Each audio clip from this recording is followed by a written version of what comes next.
Les attaques de l'Iran, en plus d'être hypersoniques, frappent au cœur d'Israël car elles sont menées à plusieurs niveaux. C'est-à-dire que nous avons des attaques militaires, des attaques économiques, des attaques diplomatiques, mais en plus, nous avons des attaques technologiques et informatiques. Les hackers iraniens sont en train de mettre pratiquement à genoux le régime israélien de Benjamin Netanyahou, qui semble avoir refait surface récemment, mais on ne sait pas jusqu'où cela ira. Sous la forme d'une image d'intelligence artificielle, où qu'il soit, il devrait être très inquiet.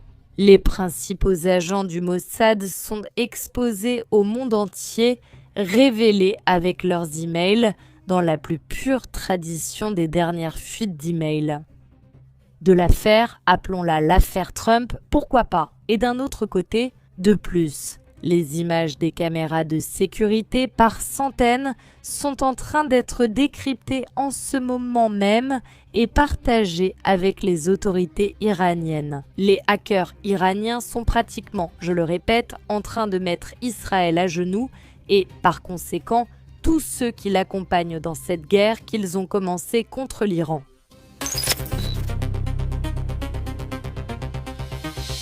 Passons aux faits, au premier moment et à la première nouvelle qui nous est parvenue récemment.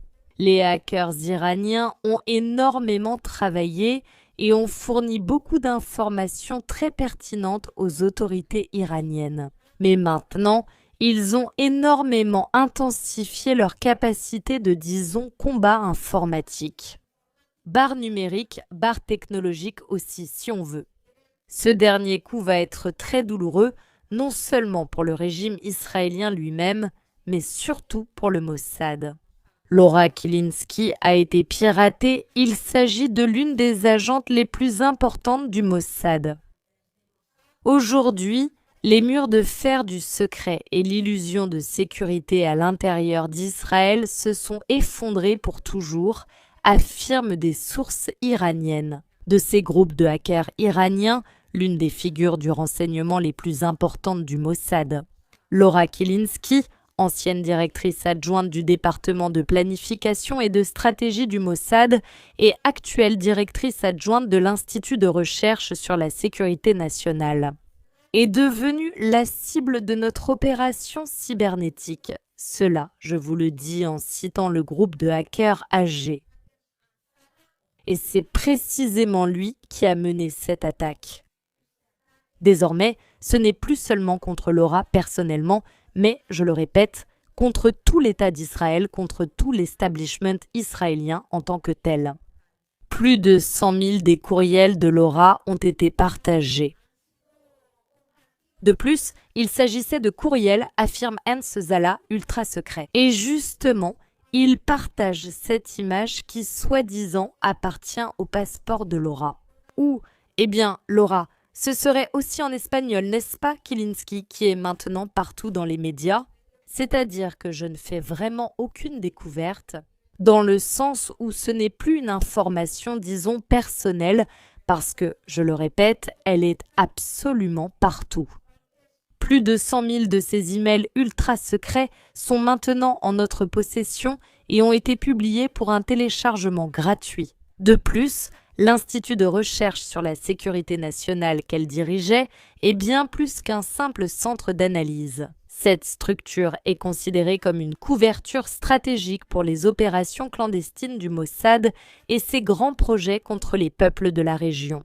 Les documents que nous avons obtenus montrent que, rien qu'entre et 2026, plus de 149 millions de dollars du budget secret du Mossad ont été envoyés par l'intermédiaire de cet institut pour des projets contre l'Iran et des programmes de déstabilisation. Cependant, la catastrophe pour l'entité sioniste est bien plus profonde. Je répète, écrit le groupe Anzala.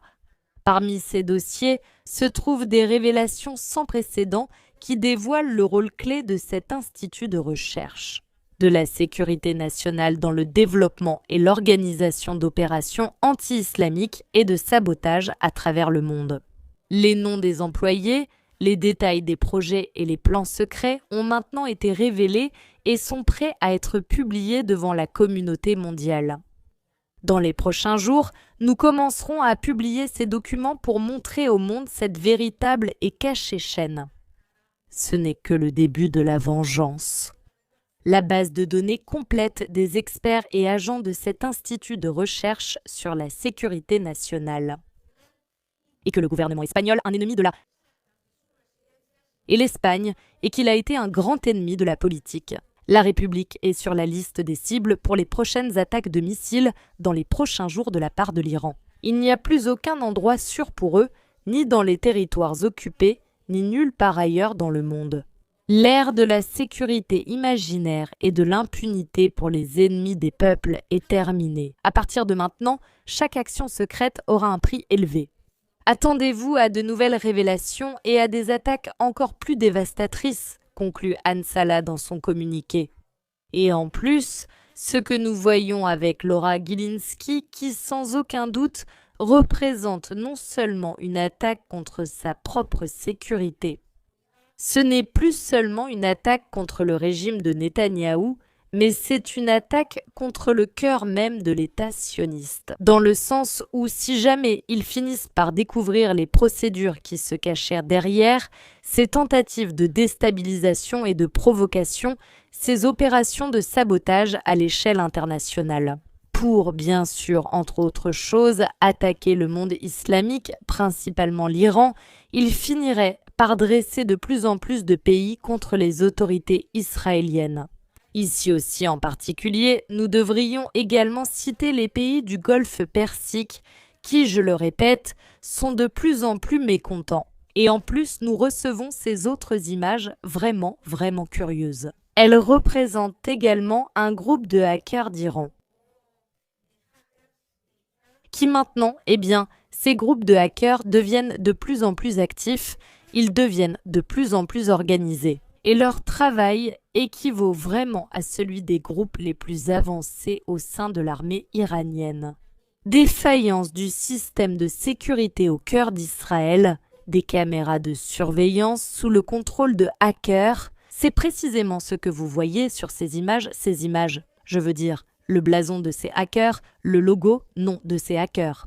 Dans la continuité des attaques cybernétiques réussies contre le régime sioniste, le groupe de hackers Guardium a de nouveau attaqué son système de sécurité.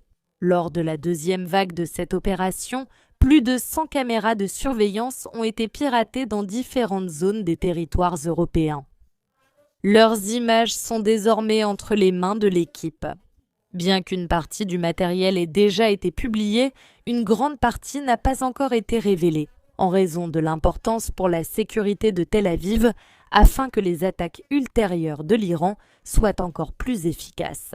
Regardez, vous voyez, là je répète, les images de ces fuites, les images de ces caméras de sécurité, avec le logo correspondant des hackers qui ont réalisé ce travail en question. Apparemment, cette opération n'est qu'une partie des capacités des équipes cybernétiques à détecter les points faibles du système de sécurité. Depuis les profondeurs des territoires actuellement occupés par Israël, ce sont les propres sources iraniennes qui rapportent cela, c'est-à-dire les propres hackers qui mènent ces attaques, je répète, qui de plus en plus mettent à genoux le régime israélien. Benyamin Netanyahou, où qu'il soit, devrait être très inquiet par ces faits, parce que, sans aucun doute, c'est un message extrêmement puissant pour le monde entier. D'un côté, Israël, qui possède l'un des services de sécurité et de renseignement militaire les plus avancés et importants, comme le Mossad, n'y parvient plus ces derniers temps.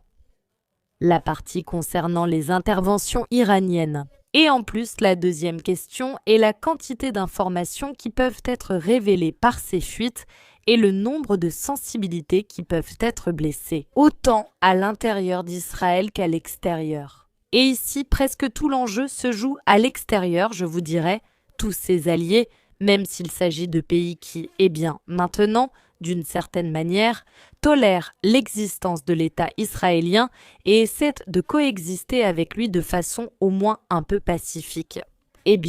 Cela pourrait déclencher une véritable folie et on pourrait commencer à voir les premières réactions concrètes, que ce soit des attaques sur le territoire même d'Israël ou des attaques sur le territoire de ceux qui ont pu aider dans ces opérations. Il s'agit d'une opération extrêmement sensible et il est très intéressant de voir ce qui pourrait en découler et les conséquences que cela pourrait avoir. Mais sans aucun doute, les conséquences en question pourraient être absolument dévastatrices et pourraient, je le répète, apporter beaucoup d'inquiétude à l'État d'Israël.